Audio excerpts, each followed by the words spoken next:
I want to talk a bit more about Real Madrid. It's really not going well for Los Blancos at the moment over in the Spanish capital at the Santiago Bernabeu. They were in action last night in the Copa del Rey. They lost to Albacete, a team in La Liga 2, ultimately only 1 point off the relegation zone in La Liga 2. And I think that just sums up the problems that Los Blancos are having at this moment in time.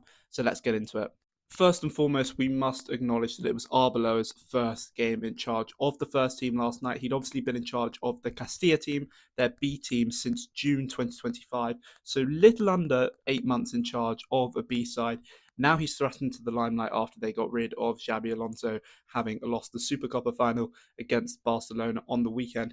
And ultimately, he was without some key players. If we have a look now, I'll put it on the screen. Bellingham, Brahim Diaz, Carreras, Courtois, Mbappe, Mendy, Militao, Rodrigo, Rudiger, Tchouameni, and Trent Alexander-Arnold. These are all players you'd expect to be playing for Madrid. Maybe not against La Liga 2 opposition, especially a side that is struggling so much in that division.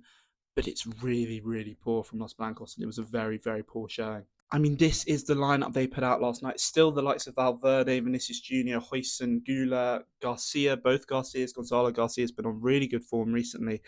And you think that's a team that's good enough to get past Albacete in La Liga 2 in the Copa del Rey, but it's ultimately not. And I think there's a lot of divisions and a lot of problems at that club right now. The player power seems to be growing. Injuries haven't helped. Yes, Trent came back and then he's been out injured again. Rudiger was out injured. I mean, there's a lot of issues right now, but I think they need to put in a proper manager because for me, it's a bit unfair to throw Arbeloa into the limelight.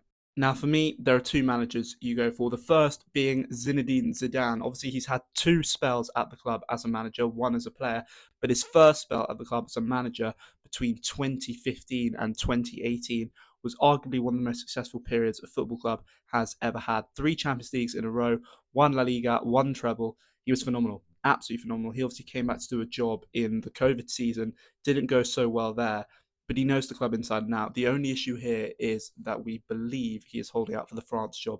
This looks like it will be Deschamps' final tournament in charge of the national team after the World Cup. So will Zidane take on the French job? He's obviously been out of management for a few years now, but I think this is a bit more unlikely. The second man that I would be busting a gut to get in the door is Jurgen Klopp. Obviously, he's now the director of football with the Red Bull Group, so overlooks the groups such as RB Salzburg, RB Leipzig, New York Red Bulls, all of the teams that play with the Red Bull brand. He's taken on that role. He's stepped down from management, obviously, in May not last year anymore, May 2024, having left Liverpool.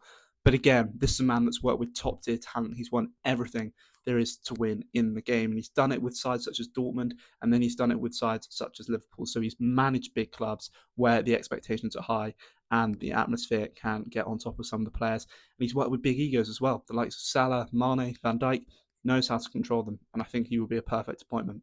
But ultimately, I think it's time to give Arbeloa a little bit of slack here. I don't think anyone's really expecting miracles. I know Real Madrid is, as they say, the miracle club. The fans expect a lot. Where the players wearing the white shirts are expected to give their all. Everything is expected to be 100% perfection. But I think they might just have to settle for second in La Liga this season and see how far they can go in the Champions League.